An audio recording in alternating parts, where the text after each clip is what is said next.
কেমন আছো সবাই? আশা করি সবাই ভালো আছো। তো চৈত্র মাসের সংক্রান্তির মধ্যে আমাদের একটা নিয়ম আছে লাড়ুর বান তোলা। তো তোমাদের কার কার আছে অবশ্যই কমেন্ট করে জানাবে।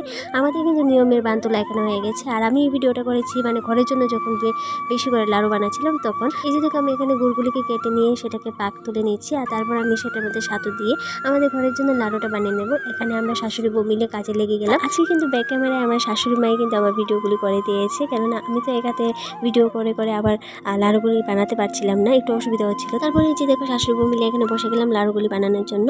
আর লাড়ুগুলিকে বানানোর পর আমি একটা জারের মধ্যে রেখে দিচ্ছি সাতু টাতু দিয়ে, কেননা সেটা ভালো থাকবে। তো এখানে দেখো আমি হয়ে গেছি রেডি। তো আমি একটু যাবো আগরতলায়, কিন্তু কাছে দেখি অনেকগুলি টমেটো লাল লাল হয়ে রয়েছে।